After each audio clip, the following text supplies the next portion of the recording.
안녕하세요. 응급의학과 전문의 의사로 응급실에서 근무하며 눈코 뜰 새 없이 바쁘게 살고 있는 30대 중반의 여자입니다. 군대를 다녀온 남자분들은 다들 아실 텐데 오대기라는 말 들어보셨죠? 5분 대기조의 약자인데 비상 상황에 대비해 5분 안에 출동 상태로 준비하고 있는 상태를 말하는 거잖아요. 저는 군대는 안 다녀왔지만 응급실에서 근무하며 365일 거의 모든 나날을 오대기로 살고 있는데요. 퇴근이라는 게 별 의미가 없는 게 위급한 환자가 이송되거나 긴급 상황이면 호출을 받고 밤이든 새벽이든 달려나가기 때문입니다. 일상이나 여유를 누리는 것과는 거리가 먼 일이지만 저는 제가 하는 일에 대한 자부심 그리고 소명의식을 중요하게 생각을 하거든요. 분초를 다투는 상황. 위급한 환자를 1차적으로 살피는데 그게 환자의 생명과 직결되는 것이기에 긴장을 늦출 수 없는 게 현실이죠. 하지만 그 바쁜 생활 와중에 저는 연애를 하고 결혼을 했습니다. 모든 게 이해심 많은 남편과 시부모님 덕분에 가능했던 것 같아요. 연애할 때부터 남편은 늘 시간을 쪼개 사는 저에게 맞춰주었습니다. 심신이 지칠 때 쉬어갈 수 있는 그늘이 되어준 남편한테 항상 고마운 마음이에요. 프로포즈 받았던 날이 생각이 나네요. 제가 쉬는 날에 맞춰서 호텔 디너를 예약했던 남편이었거든요. 별다른 말 없이 쉬는 날이니 맛있는 거나 먹자는 말에 평소와 같은 데이트인 줄 알았어요. 집 앞까지 저를 데리러 왔고 차를 타고 출발을 하려는 순간 응급실에서 긴급 호출에 연락이 왔고 남편은 병원에 저를 내려주었습니다. 미리 다 예약한 거라고 했지. 어떻게 하지? 이제 와서 취소도 안 될 거 아냐. 오빠라도 가. 나 혼자? 친구랑 가든지 어머님이라도 모시고 가든지. 정말 미안해. 나 너무 급해서 이만 가볼게. 당시 남자친구였던 남편을 뒤로 한 채 저는 응급실로 달려갔습니다. 3시간 정도 지났을까. 응급 상황이 어느 정도 마무리된 후 뒤늦게 휴대전화를 확인했는데 남편이 병원 앞에 있다고 하더라고요. 아무래도 식당 예약을 취소한 것 같았습니다. 그날도 어김없이 미안한 마음이었어요. 이런 적이 한두 번이 아니었거든요. 옷매무새를 다듬고 남편이 기다리고 있다는 주차장으로 향했는데 남편의 차를 보자마자 눈물이 났습니다. 자동차 트렁크 안에 오색 빛깔의 풍선들이 가득 차 있었고 그 위로 플랜카드가 걸려 있었습니다. 은주야, 나랑 결혼해 줄래? 한 발 한 발 앞으로 다가가자 남편은 무릎을 꿇고 반지를 내밀었습니다. 너무 감동을 받아서 그냥 고개를 끄덕이기만 했던 것 같아요. 병원 앞에서 프로포즈를 할 계획은 아니었는데 그렇게 됐지 뭐. 정말 그날만은 긴급 호출이 없기를 바랐는데 응급 상황이라는 게 뭐 의사 상황 봐가면서 생기는 것도 아니고 어쩔 수 없지. 그래도 오히려 낭만적이었어. 날씨도 너무 좋고 꽃향기가 가득한 밤이었잖아. 정말 몰랐어? 서프라이즈 성공 못할 줄 알았는데 눈치챈 것 같아가지고. 몰랐지. 예약 취소를 한 건지 자기라도 가서 맛있게 먹었는지도 모르겠고 그냥 또 약속을 깬 거라 미안한 마음뿐이었어. 우리뿐만 아니라 인생이라는 게 원래 다 계획대로 되질 않잖아. 그렇게 사는 사람들이 얼마나 있다고. 우리 그냥 그렇게 생각하며 살자. 오히려 좋아. 오히려 좋아? 살다 보면 계획이라는 게 무색해지고 예상을 빗나가는 일들이 많겠지. 그럴 때마다 실망하고 원망하기보다는 긍정적으로 생각하자는 거야.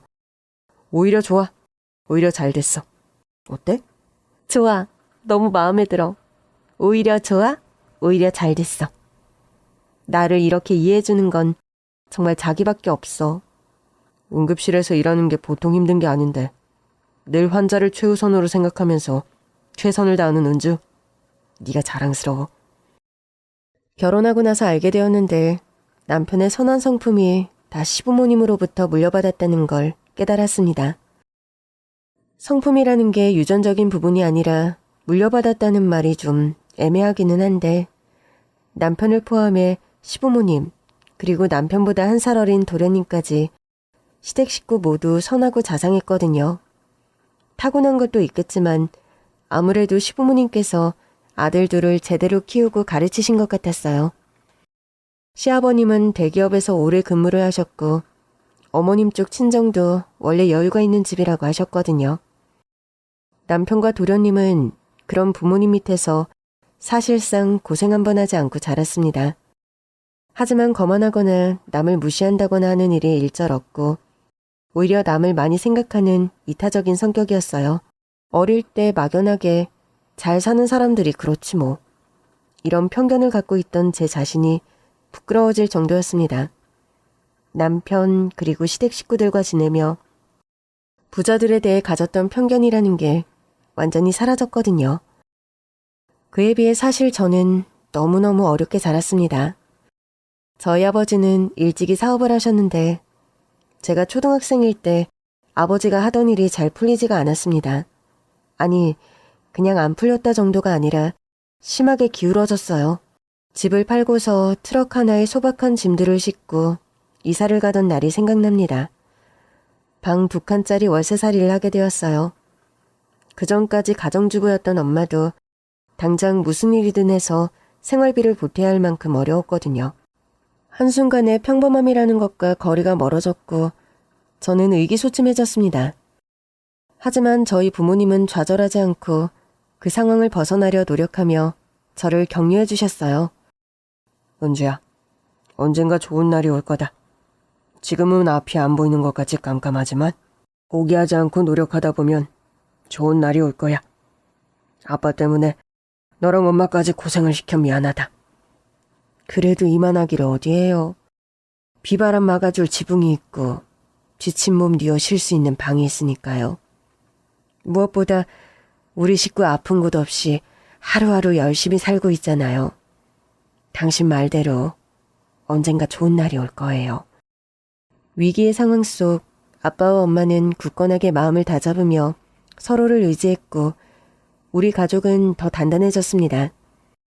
중학교에 올라갔을 때 앞으로 뭘 해야 할까? 엄마 아빠는 나를 키우려고 열심히 일하시는데 내가 할 수 있는 게 뭘까? 그걸 고민했고 학생 신분이었던 제가 할 수 있는 건 공부밖에 없다는 사실을 깨달았습니다. 중학교 올라가자마자 정말 독하게 마음먹고 공부를 했어요. 매번 새 문제집이나 참고서를 살 형편이 안 되어서 친구들의 것을 빌려보고는 했는데 빌린 것은 돌려줘야 하잖아요. 그래서 참고서나 문제집을 그냥 통째로 외워버렸습니다. 몇 번이고 읽고 외우고 외운 내용을 다시 점검해보고 나중에는 풀었던 문제를 변형해서 새로 문제를 만들기까지 하면서요. 진짜 독하게 공부를 했던 것 같아요. 고등학교 2학년 때 진로 상담을 했는데 담임 선생님께서 이 성적을 유지하면 원하는 대학과 어디든 갈 수 있다고 하셨거든요. 그때 처음으로 직업에 대해 고민을 했는데 의사가 되고 싶다는 생각을 하게 되었습니다.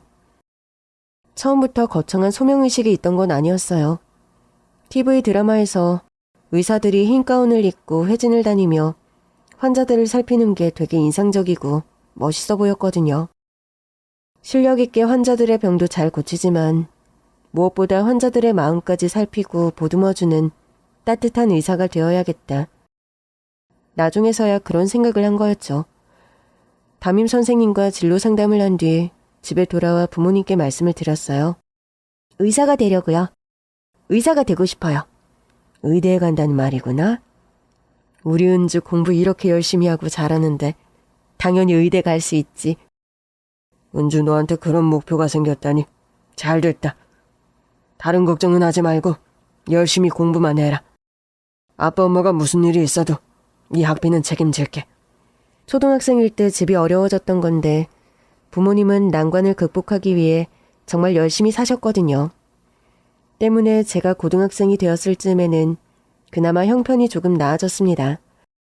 물론 항상 빠듯했지만 그렇게 없는 살림에도 저희 부모님은 제 꿈을 위해 뒷바라지를 해주셨어요.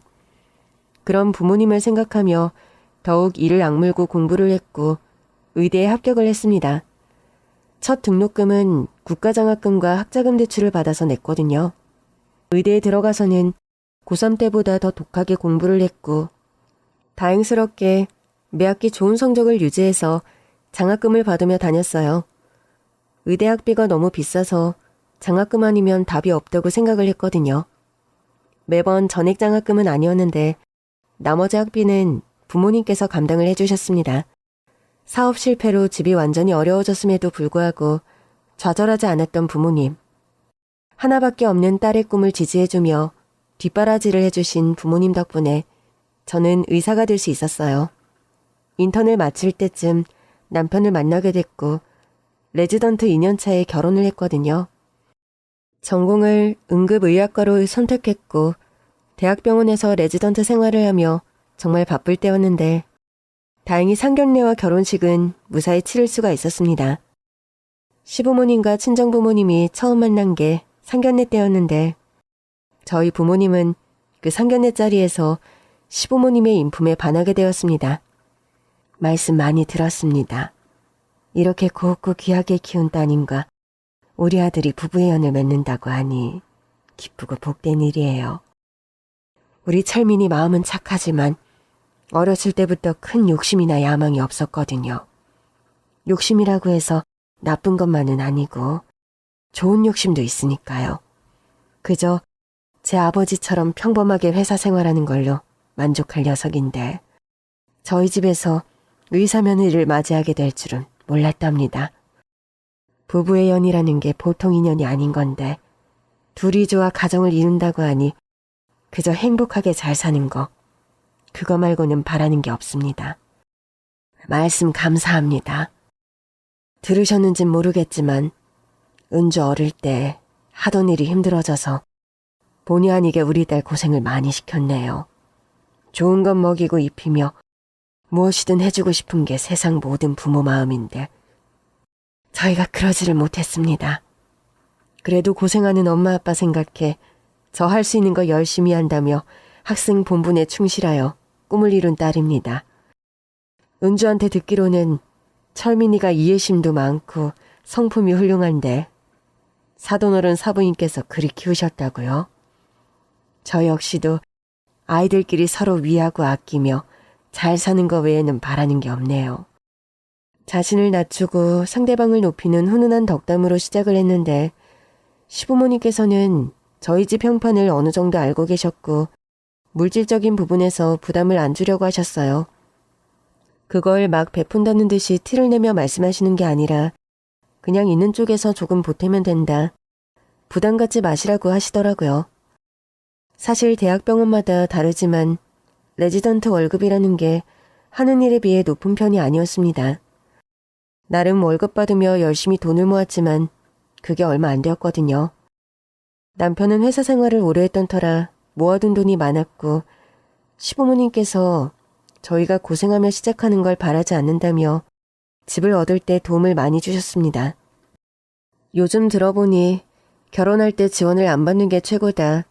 어느 쪽에서든 지원을 받으면 다 지원해준 만큼 바라는 게 많고 결국은 족쇄가 되고 부부 사이 불화로 이어진다고들 말을 하는데 저희 시부모님은 그런 분들이 아니었어요. 해주신 것에 대해서는 일절 티를 내거나 부담을 주지 않았고 저를 너무너무 아껴주셨습니다. 우리 며느리가 의사라고 하니 친구들 모임에서는 다들 부러워하며 칭찬을 그렇게 많이 하지 뭐니. 의사 전공도 다양하고 많지 않니. 조금 더 편한 거 생각한다면 가정의학과니 피부과니 그런 것도 많은데 나는 은주 네가 응급의학과를 선택한 게 참 대견하고 자랑스럽다. 그 총각을 다투는 상황에서 환자들을 치료하고 돌보는 게 얼마나 힘든 일이니? 또 중요한 일이고.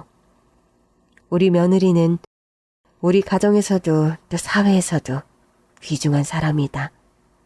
보물이야, 보물. 어머님, 항상 좋은 말씀 너무 감사해요. 내가 너 볼 때마다 이런 이야기 한다고 마음 없이 그냥 하는 말 아닌 거 알지? 나는 우리 며느리가 너무 귀하고 정말 자랑스러워서 그런 거야. 그럼요. 아버님, 어머님께서 항상 진심으로 대해주시고 아껴주시는 거 마음으로 깊이 느끼고 있고 너무 감사해요. 내가 철민이 집안일 하는 거야 일찍부터 가르쳤는데 집에서 잘하고 있니? 같이 일을 하는데 덜 바쁘고 덜 힘든 사람이 한 발이라도 먼저 움직여야지.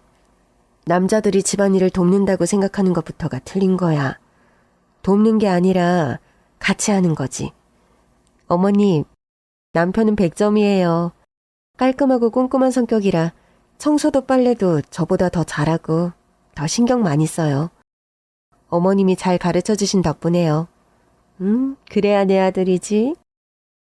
당신 아들이라서가 아니라 내 아들이라서 그런 거야. 얘 며느라가 이 집에서 제일 바지런히 움직이고 명절 때 전 부치느라 제일 바쁜 사람이 누구인 줄 아니? 나다 나. 두 아들도 잘하지만 아직 내 실력에는 한참 못 미친다. 아무래도 돌아오는 명절 때 두 아들놈 데리고 특급 훈련을 시켜야겠어. 아주 조금만 내가 눈을 돌리면 전이 타고 그런다니까. 저도 아버님께서 부친 전이 제일 맛있는 것 같아요. 그렇지. 너무 자화자찬 같지만은 전 부치는 것만큼은 너희 시어머니도 내 실력을 인정하거든. 며느리한테 기대를 잔뜩 심어줬으니 실망시키지 않게 잘해보세요. 너희 시아버지는 다 잘하는데 특히나 동그랑땡이랑 깻잎전, 고추전을 기가 막히게 부친단다.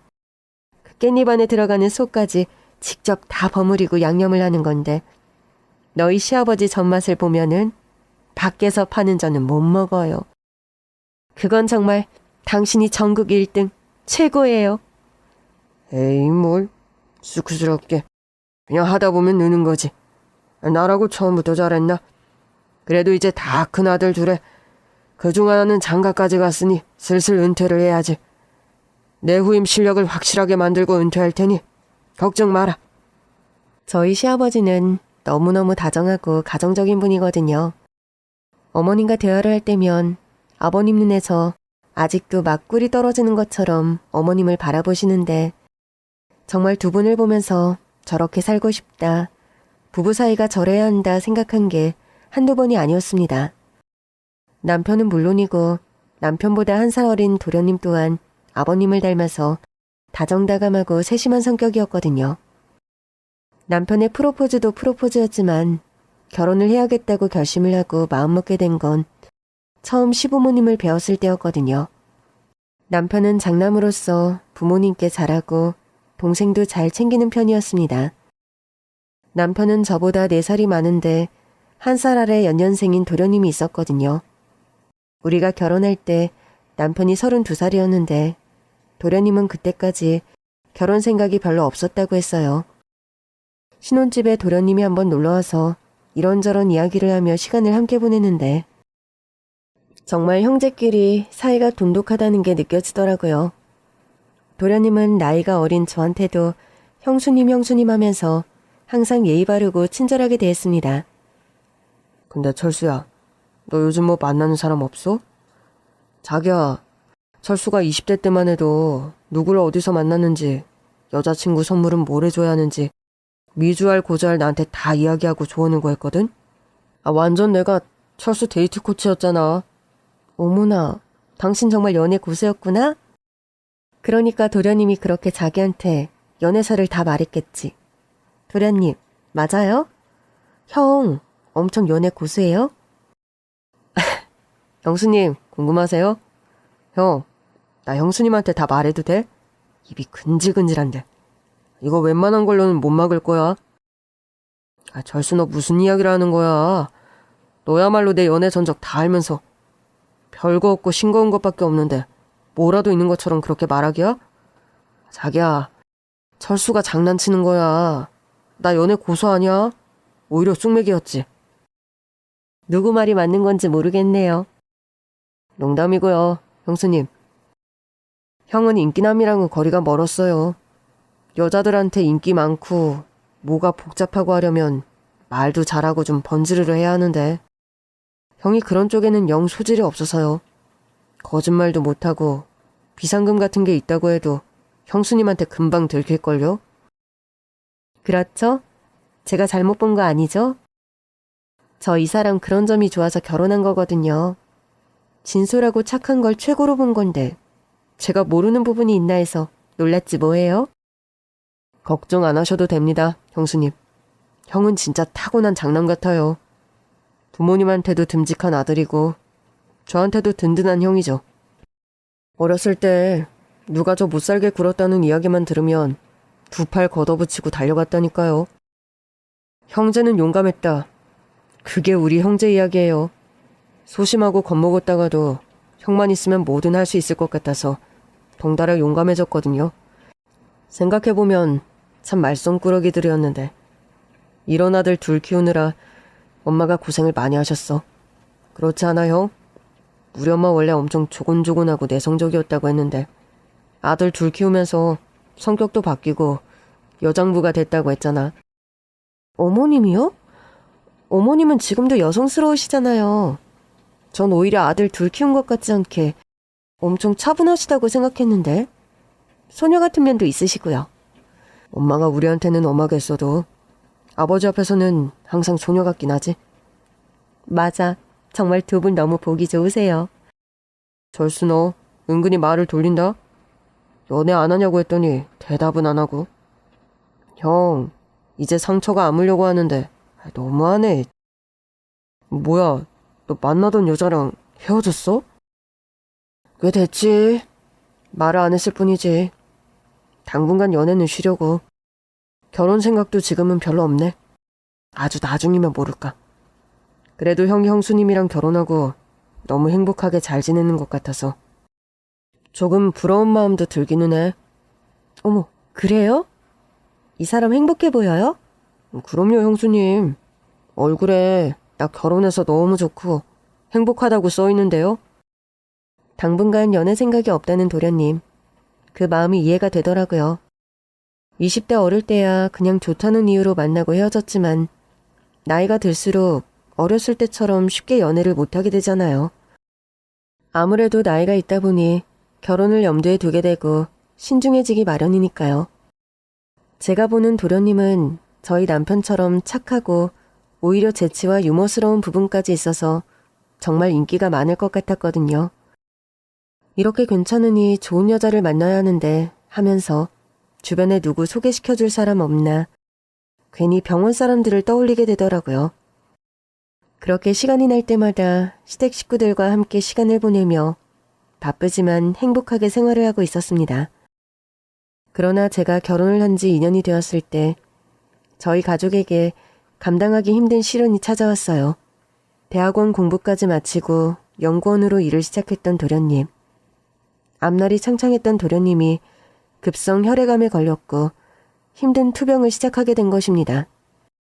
32살 너무도 젊은 나이였기에 너무 가슴이 아팠습니다. 처음 검사를 받게 된 것은 제가 일하던 대학병원이었는데 집중치료는 다른 병원에서 하게 되었습니다. 도련님의 병이 나을 수 있다면 그 어떤 것이라도 감당하겠다는 시부모님이었거든요.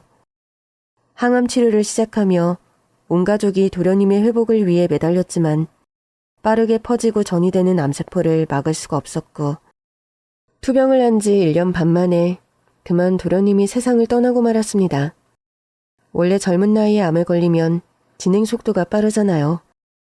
마지막 너무나 야위고 고통스러워하는 도련님을 지켜보는 게 너무 힘들었어요. 시부모님과 남편과 저까지 이대로 도련님을 떠나보낼 수 없다며 현실을 받아들이지 못했는데 떠날 때가 가까워오자 도련님은 오히려 의연해했고 가족을 위로했습니다. 떠나기 전날 밤 병실에 시부모님과 남편, 온 가족이 모여 있었거든요. 그 주에 계속 힘이 없던 도련님이었는데 그날은 모처럼 기운을 차린 듯 보였고 이런저런 소소한 추억, 이야기를 많이 나눴어요. 유치원 때 남편과 탐험을 떠난다 했다가 길을 잃어버린 일, 가족들이 같이 놀러갔던 여행에 대한 추억들. 시부모님은 울다 웃다 하면서도 도련님한테서 눈을 떼지 못하시더라고요. 이제 좀 쉬어야겠다. 오늘 이야기를 많이 했더니 피곤하네. 아버지, 엄마, 형수님, 잘 지내셔야 해요. 많이 고맙고 사랑해요. 나 이제 갈게요. 철수야, 뭐가 그리 급하다고? 엄마는 널 보낼 준비가 아직 안 됐는데. 이제 갈게요라는 말을 끝으로 도련님은 깊은 잠이 들었고 그게 마지막이었습니다. 장례식장에 참 많은 분들이 찾아주셨습니다. 대학 동기들, 대학원 동기들, 연구소 사람들. 많은 분들이 도련님의 밝고 따뜻했던 모습을 기억해 주시기를 바라는 마음이었네요. 어디선가 들었는데 누군가에게 기억되는 사람은 영원히 사는 거라고. 그 말을 장례식 기간 내내 생각을 했던 것 같아요. 결혼하고 가족이 된 지는 2년밖에 안 되었지만 유난히 남편과 가까웠던 동생이었고 형제 사이가 너무 좋았거든요. 짧은 기간이었지만 정말 가족이 되어 함께 시간을 보냈는데 더 자주 볼 걸, 더 많이 시간을 함께 보낼 걸 하는 후회만 남았습니다. 도련님이 떠난 뒤 시부모님과 남편 모두가 힘든 시간을 보냈습니다. 시댁 분위기가 전과 많이 달랐죠. 도련님은 떠나기 전까지 시부모님과 함께 살고 있었거든요. 시부모님은 도련님의 방을 그대로 두셨어요. 쓰던 침대와 책상, 물건들까지요. 하루에도 몇 번씩 어머님은 도련님의 방에서 시간을 많이 보내셨습니다. 그 당시 저는 레지던트 4년차였고 응급의학과 전문의를 준비하고 있었거든요. 병원 일은 여전히 바빴고 남편은 퇴근 후 종종 시댁에서 시간을 보내다 늦은 밤에 집에 오곤 했습니다. 사실 응급실에서 일하며 촉각을 다투는 위급한 환자들, 무사히 치료를 받고 안정을 찾는 분도 있지만 위기를 못 넘긴 분들도 많이 봤거든요. 인턴 때부터 생각하면 응급실 5년차가 되었는데도 여전히 죽음이라는 것에 익숙해지지 않았습니다. 안타깝게 떠나시는 분들, 그분들도 누군가의 소중한 가족일 텐데 하루에도 수없이 삶과 죽음의 갈림길에서 사투를 벌이는 환자들. 매일 새로운 생명이 태어나고 또 누군가의 생명이 희미하게 사라져만 가는데 세상은 변함없이 돌아가는 것만 같았어요. 떠난 사람의 빈자리를 크게 느끼며 슬픔과 공허함으로 삶을 버티는 이들은 남겨진 사람들이었습니다. 어느덧 도련님이 떠난 지 1년이 되었고 시댁 식구들과 함께 기일을 지냈습니다. 어머님과 아버님은 사진 속 도련님의 얼굴을 한참 동안 쓰다듬으셨어요. 철수야, 거기서는 잘 지내고 있니? 고통도 아픔도 없는 곳이니 부디 편히 쉬어라. 여전히 사랑한다, 내 아들. 철수야, 이렇게 너를 그리워하는데 꿈에라도 한번 찾아와주면 좋겠구나. 1년이 지났지만 함께 대화하던 순간이 어제처럼 느껴졌고 시간이 지날수록 빈자리가 크게 느껴지는 것만 같았어요. 그렇게 도련님의 기일을 지낸 지 한 달. 여전히 저는 병원 일로 바쁘게 지내고 있었습니다. 그런데 어느 날 응급실 의사로 정신없는 날을 보내며 일을 하던 중 한 남자가 크게 다쳐 응급실에 실려왔는데 저는 그 환자를 살펴보다가 깜짝 놀랐어요. 정말 심장이 멎는 줄 알았거든요. 다쳐서 응급실에 실려온 남자는 다름 아닌 도련님이었기 때문입니다. 나한테 헛것이 보이나? 내가 요즘 상태가 안 좋은가? 혼란스러움 속에서 몇 번이나 그 환자의 얼굴을 살펴봤는데 분명히 도련님이었습니다. 급하게 응급처치를 한 뒤 잠깐의 숨을 돌리는 시간이 되자마자 저는 남편에게 전화를 했습니다. 여보, 지금 우리 병원에 응급실에 도련님이 실려왔어. 근데 도련님이 많이 다쳤어. 여보, 어떡하지? 떨리는 마음이 진정이 안 되었고 간신히 숨을 고르며 남편한테 이야기를 했는데 가만히 듣고만 있던 남편이 어이가 없다는 듯 한숨을 쉬며 이야기를 하더라고요. 당신 정신 나갔어? 철수는 1년 전에 죽었잖아. 우리 곁을 떠났잖아. 당신 지금 무슨 말을 하는 거야? 남편의 반응이 이해되지 않는 것은 아니었습니다. 정말 제가 정신이 나간 건가? 저조차도 저를 믿기 힘들었거든요. 그런데 분명 다쳐서 온 그 남자는 도련님이었어요. 남편은 오히려 제 상태를 걱정하며 끝나는 시간 맞춰 병원으로 오라고 했어요. 남편은 제 말을 믿지 않는 것 같았고 아무리 봐도 도련님이 맞는데 틀림없는데 이대로 그냥 넘어갈 수가 없어 저는 시어머님께 전화를 걸었습니다. 남편한테 했던 말을 그대로 했어요. 어머님, 전데요. 그래, 일하는 시간 아니니? 어쩐 일로 지금 시간에 전화를 했니? 별일 없지? 어머님, 놀라지 말고 들으세요. 저 지금 병원인데요. 조금 전 응급실에 어떤 남자가 실려왔는데 그 남자가 도련님이에요. 뭐라고?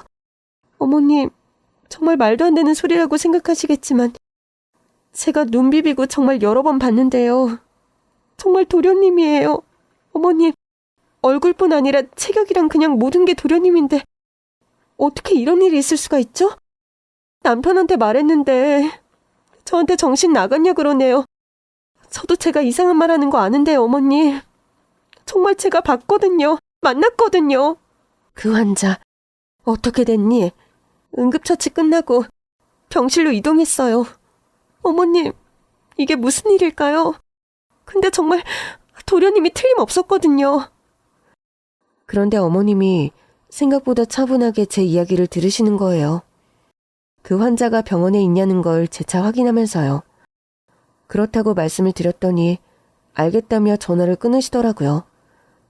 그때 다시 호출이 왔고 응급 환자를 살피러 달려갔습니다. 2시간 동안 너무 정신이 없었던 것 같아요. 숨을 고르고 나니 다시 떠오르는 것은 병원으로 실려온 도련님의 얼굴이었습니다. 차트를 확인해야겠다는 생각에 병실로 찾아갔거든요.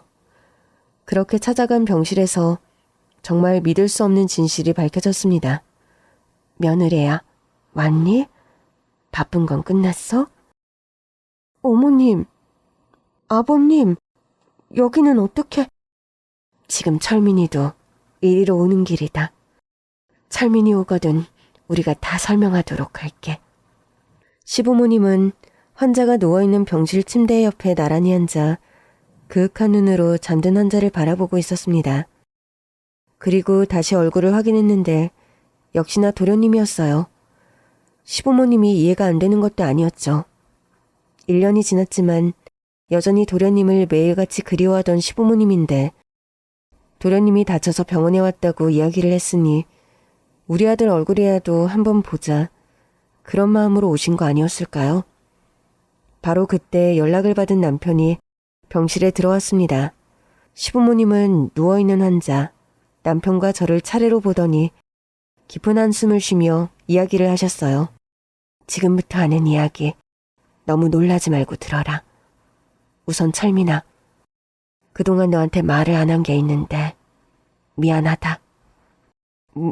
무슨 일이에요? 여기 누워있는 이 사람, 아니 철수가 틀림없는데 그럴 리가 없잖아요. 철수는 1년 전에 떠났는데 이 사람 누구예요? 아버지, 엄마, 이 사람 알아요? 아주 오래전의 일이다. 다 네 엄마로부터 시작된 인연이지. 시부모님의 이야기는 정말 믿기 어려웠지만 결국 저와 남편은 진실을 알게 되었어요. 내 고향이 전남 여수인데 내가 여수에서 태어나 거기서 살았다. 20살이 넘어 우리 아버지 일 때문에 서울로 오기 전까지 거의 여수에 있었으니까. 엄마 고향이 여수인 거 알아요. 예전에 우리 가족 다 같이 여수에 갔었잖아요. 아버지, 엄마 여수 좋아한다고. 그래, 맞아. 여행도 여행이었지만 여수에 갔던 이유도 따로 있었어. 그 당시에는 아무런 소득이 없었지만 말이야. 하여간 여수에 오래 살았고 초등학교 시절부터 나와 죽고 못 사는 절친한 친구 하나가 있었다. 순옥이라는 친구야. 우리는 초등학교 때 만나서 중고등학교를 함께 다녔는데 순옥이는 참 마음이 착하고 여린 애였어. 당시에도 여수에서 사업을 하며 이름을 알리던 우리 아버지 덕분에 여수에서 잘 살았는데 이런 나에 비해 순옥이네 집은 참 어려웠어. 당시에 순옥이 아버지가 일을 하다가 다쳐서 누워만 지내고 순옥이 엄마가 횟집에서 일을 하며 순옥이를 키웠거든. 초등학교 때 같은 반에서 짝이 되어 친해졌는데 알고 보니 밥을 제대로 못 챙겨 먹을 정도로 너무너무 어려웠던 거야. 우리 아버지 엄마한테 말해서 순옥이 집에 데려와 여러 번 밥도 먹고 또 중학교 때는 학급비도 내주고 그렇게 오래 잘 지냈었어. 그러다 우리 집이 다 서울로 옮기게 되었고 나와 순옥이도 헤어지게 됐지. 순옥이는 계속 여수에서 지낸다고 했었거든. 26살에 네 아버지를 만나 결혼을 했고 1년 뒤에 바로 철민이 너를 낳게 되었지. 내가 너를 낳은 지 얼마 안 되어 몸도 풀기 전이었는데 순옥이한테 어느 날 전화가 왔어. 잘 지내냐며. 자기도 이제 남자를 만나서 결혼을 한다고 하더라고. 어떻게 만났냐, 뭐하는 남자냐, 너한테 잘해주냐 이거저거 묻는데 그냥 결혼하는 것 말고는 답이 없는 것 같다고 그랬어. 마음이 좋지 않았지. 순옥이네는 여전히 어렵게 살고 있었고 순옥이도 20살이 되자마자 제 엄마 따라 횟집에서 일을 하며 생활을 했거든. 같은 지역에서 일하러 왔던 남자를 알게 되었고 서로 의지하게 되어 결혼을 한다고 하는 거야. 결혼식을 한다고 하는데 정말 철민이 네가 태어난 지 보름도 안 되었을 때라 내가 결혼식에를 갈 수가 있어야지. 몸도 좋지를 않고 갓난쟁이인 너도 있고 그래서 그냥 축의금으로 돈만 붙여 보냈다. 그 뒤로 종종 연락을 하고 지냈어.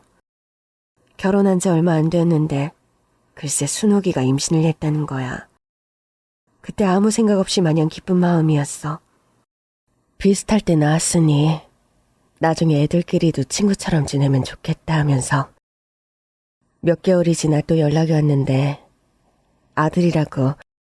근데 하나가 아니래. 아들 쌍둥이를 가졌다고 했지. 그냥 뱃속에 하나만 있다가 낳는 것도 힘든데 둘이나. 배가 얼마나 부를까. 또 낳을 때는 얼마나 힘이 들까. 가녀린 몸으로 아들 쌍둥이를 가진 순옥이. 또 형편도 넉넉하지 않은데 쌍둥이를 어찌 키우나. 기쁨보다는 걱정이 앞섰지만 순옥이가 걱정 말라고 그러더라고. 너는 기억이 안 나겠지만 너 돌 지나고 나서 순옥이 보러 네 아버지랑 너 데리고 여수에 간 적이 있다. 순옥이가 출산을 한 지 얼마 안 됐을 때야. 순옥이 남편이라는 사람 보면 나도 여수 사람이고 순옥이의 오랜 친구라고 인사를 하려 했지. 출산한 지 얼마 안 되었으니 몸에 좋다는 거 이거저거 잔뜩 바리바리 챙겨 여수로 가서 순옥이를 만났어. 아들 쌍둥이도 그때 처음 봤었고. 여보, 그때 우리가 순옥이 남편이라는 사람을 만났으면 뭔가 달랐을까? 할 수 있는 게 있었을까요? 그래, 적어도 어떤 인간인지 우리가 알아봤을지도 모르지. 그때 못 본 거, 그게 지금 생각해도 참 안타까워. 순옥이 남편이라는 그놈이 나중에 알게 된 거지만 그런 망나니가 따로 없었어. 순옥이 임신했을 때부터 술만 마시면 손이 올라가는 고약한 버릇이 있었다는데 그 당시 순옥이가 그런 말은 안 했거든. 그냥 쌍둥이들 참 복스럽고 귀엽다. 그런데 일란성이라고 해도 너무 똑같이 생겨서 처음 본 우리로서는 전혀 구분이 가질 않는 거야.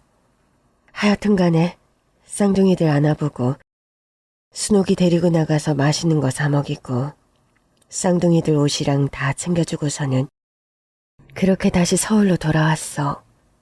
그 뒤로 종종 통화를 하면 쌍둥이 키우느라 아주 정신이 없다고 그러더라고. 남편이라는 사람은 일을 하느라 바쁘다고 하며 거의 도와주는 게 없고 순옥이 혼자 고생을 하는 것 같았지. 그러다 철민이 네가 3살이 되었을 때 어느 밤에 아주 급한 전화가 온 거야. 순옥이었어. 이 오밤중에 무슨 일이냐 했더니 지금 여수를 떠나야 한다는 거야. 여수에서 멀리 가야 하는데 어디로 가야 할지 모르겠다고. 서울로 가면 우리를 만날 수 있냐고 그러더라고. 그게 도대체 무슨 일인지. 아니 갑자기 서울을 오겠다고 하니까는 쌍둥이들이 아직 어릴 땐데 애들을 데리고 오느냐고 네 엄마가 물었더니 그냥 갑자기 오열을 하며 울었다고 하더라.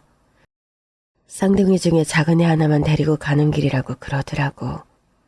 우선 알겠고 날 밟거든 기차 타고 서울로 와라. 서울역으로 데리러 가마. 자세한 이야기는 만나서 하자고 그랬어. 다음날 네 아버지랑 같이 서울역에 가서 순옥이를 만났다. 얼굴이며 팔에 어찌나 멍투성인지 누가 이렇게 한 거냐고 물으니 남편 쌍둥이들 아빠라는 작자가 그리했다는 거야. 이놈을 그냥 두면 안 된다. 당장 가서 조치를 취하자 했는데 아주 한사코 말리더라고.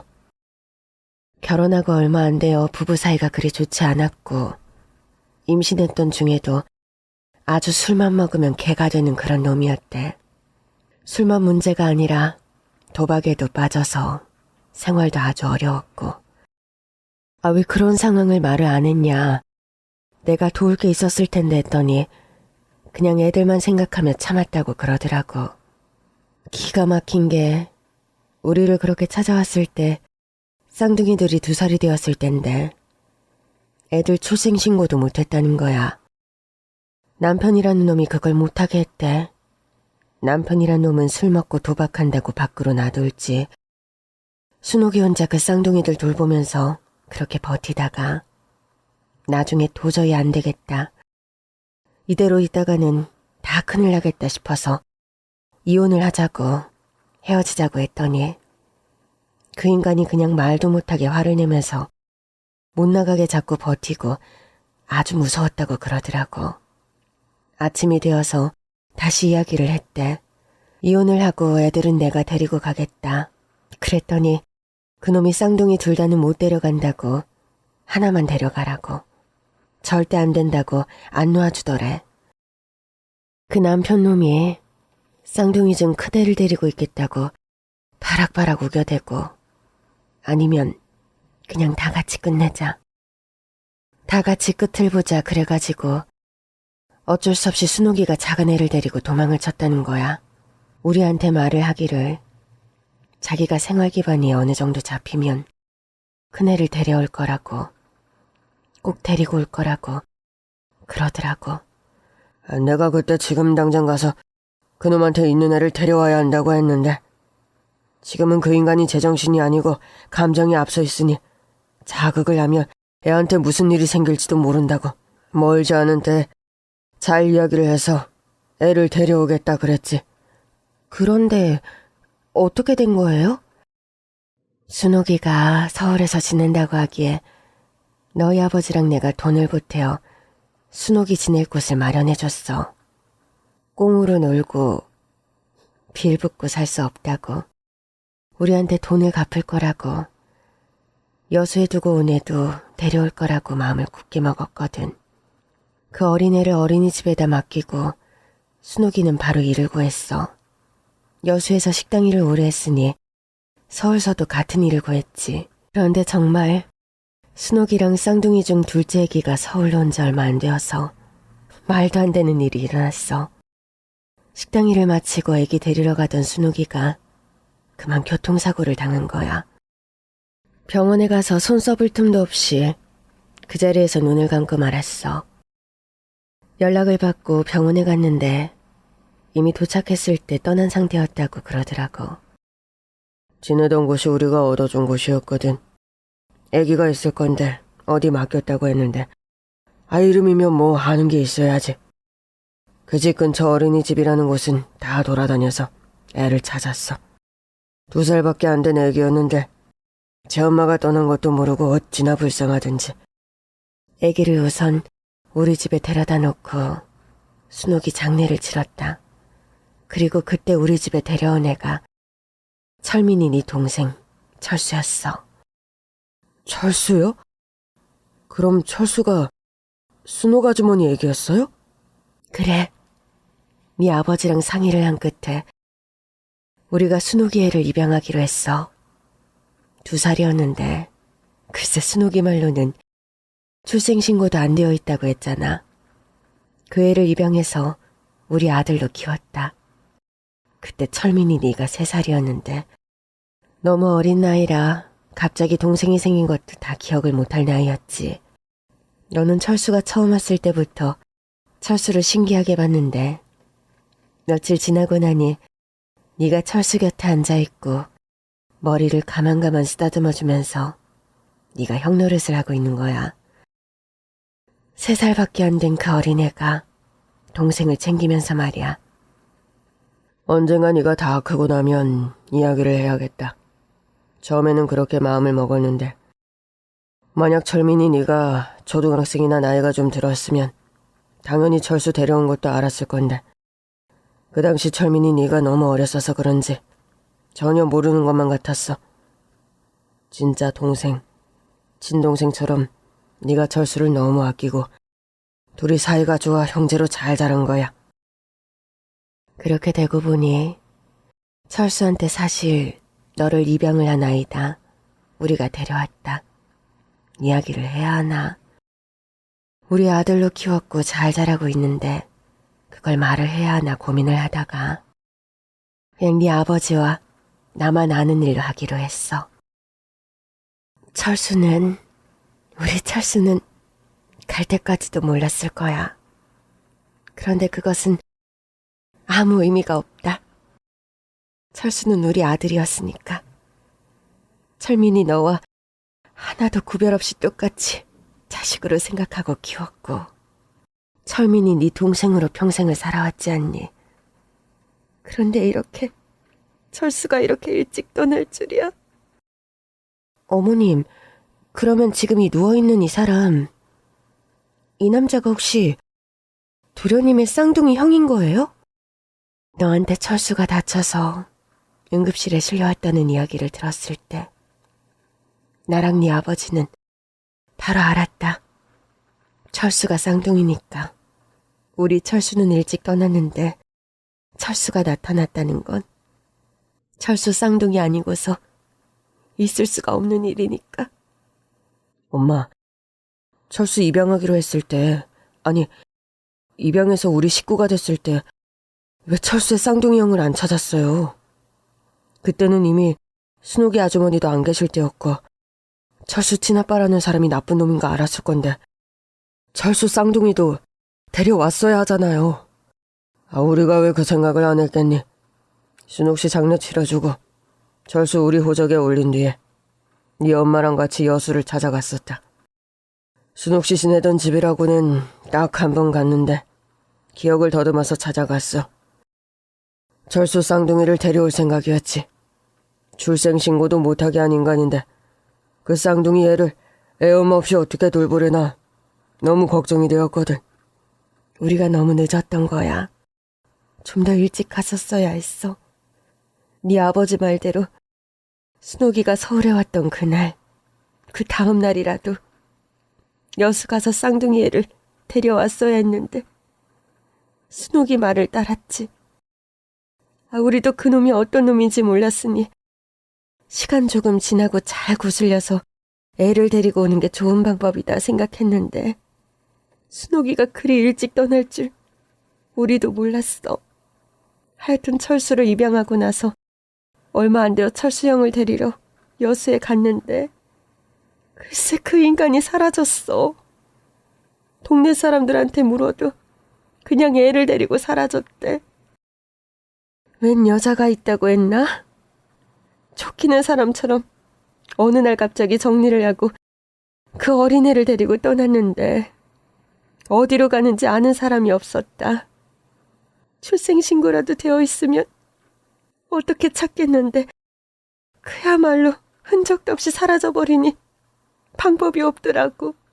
그때는 여수에서 발길을 돌렸지만 돌아와서도 그 애를 찾아보려 했는데 아무런 실마리가 없고 시간이 지나니 네 엄마도 나도 그 애가 살아있을 거라고 생각을 안 하게 되었어. 그 놈이 아주 나쁜 놈이라고 했는데 그 애를 데리고 가서는 잘 키울 것 같지가 않았거든. 여자가 있든 뭐든 좋은 여자를 만났다고 하면은 애를 키워주겠지만은 그 놈이 고약한 놈이라 어느 여자가 그놈 곁에서 사느냐는 말이지. 철수를 우리 아들로서 잘 키웠지만 문득문득 철수를 볼 때마다 철수 얼굴과 꼭 닮은 그 쌍둥이 생각이 종종 나더라. 그렇게 시간이 훌쩍 지나버렸어. 그런데 이렇게 우리 철수 떠나고 나서 또 기일 지낸 지 얼마 되지 않아 그렇게 찾아도 만날 수 없었던 철수의 형이 우리 앞에 나타난 거야. 여보, 정말 이럴 수가 있을까요? 철수가 보내준 걸까? 아니면 그 먼저 떠난 순옥이가 자기 아들이 아직 살아있다고 우리한테 그리 보내준 걸까요? 응급실에 실려온 도련님의 쌍둥이 형. 제가 최초 구급대원에게 듣기로는 공사장 인부로 일을 하다가 사고를 당해 병원에 온 거라고 했거든요. 잘은 모르지만 그의 삶이 순탄하지 않았을 거라는 생각이 들었어요. 그렇게 병실을 지키고 있었고 몇 시간이 지나 도련님의 쌍둥이 형이 깨어났습니다.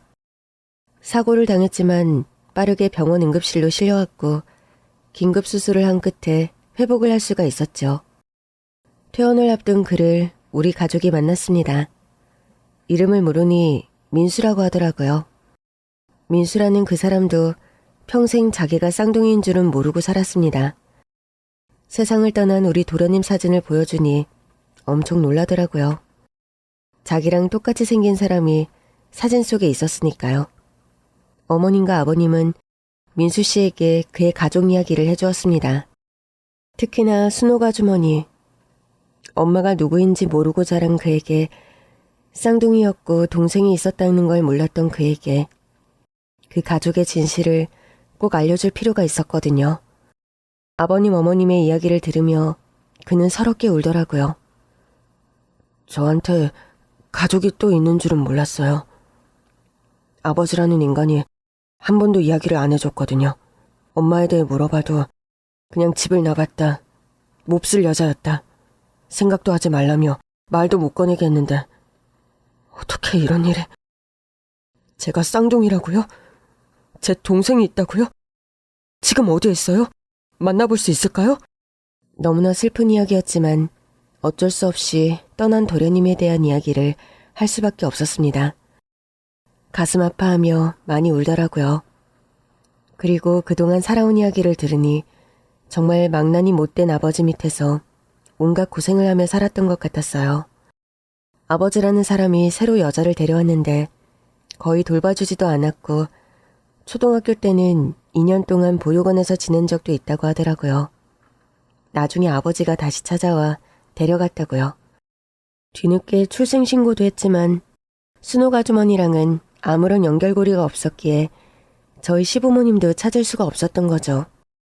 중학교 때부터 온갖 일을 하며 생활비를 벌어 아버지를 그래도 돌보고 고등학교 졸업하자마자 일을 했다고 해요. 주유소, 배달, 공사장. 안 해본 게 없다고 하더라고요. 그럼 그 아버지라는 사람은 지금 어디에 계신 건지. 사람이 참 쉽게 변하지를 않잖아요. 평생을 엉망으로 살아왔던 인간인데 1년 전에 큰 사고를 치고 지금 감옥에 있습니다. 오래 못 나올 거예요. 순옥 아주머니와 쌍둥이들의 삶을 엉망으로 만든 그 남자. 얼굴도 모르는 인간이지만 정말 화가 많이 나더라고요. 그 인간이 감옥에 가고 또다시 혼자가 된 민수는 공사장 일을 하며 어렵게 생계를 유지하고 있었습니다. 모두가 함께 복잡하게 꼬였던 이야기, 가족의 이야기를 나누게 되었는데 민수 씨는 혼란스러워하는 것 같았어요.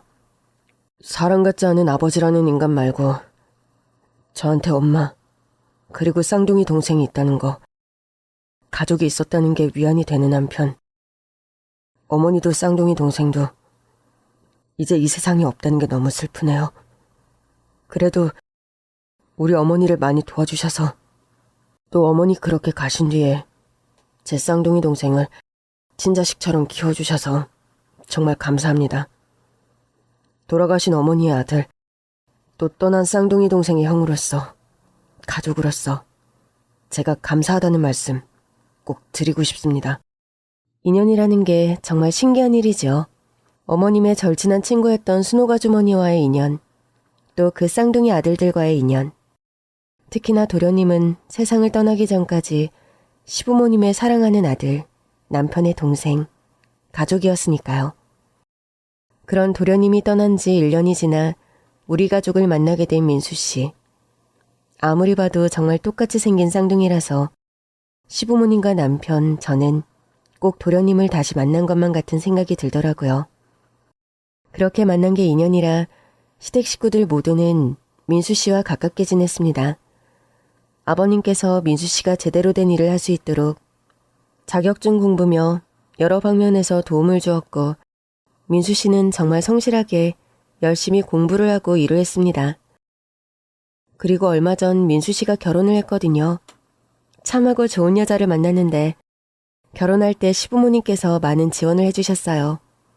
결혼을 할 때 시부모님께서 혼주석에 앉으셨으니까요. 사실상 가족처럼 도련님처럼 생각을 하고 있는데 또 그럴 때면 먼저 세상을 떠난 우리 도련님의 자리를 밀어내는 것만 같아 마음이 아프기도 했거든요. 그렇지만 현재 시부모님과 남편 그리고 민수 씨 내외는 우리 가족과 왕래하며 잘 지내고 있습니다. 요즘 그런 생각을 합니다. 먼저 하늘에 간 순호가 주머니나 우리 철수 도련님이 바라는 것이 민수 씨가 행복하게 지내는 것이 아닐까. 시부모님께서 어린 철수 도련님을 거둬 자식으로 키우셨는데 철수 도련님과 꼭 닮은 쌍둥이, 홀로 남은 그가 행복하게 지내기를 하늘에서 바라고 있을 것 같다는 생각이 들더라고요. 이런 인연이 세상에 어디 있을까. 그 기이함과 놀라움에 숙연한 마음입니다. 인연을 소중하고 귀하게 생각하는 시부모님께 존경을 담아 우리 가족의 이야기를 마치겠습니다.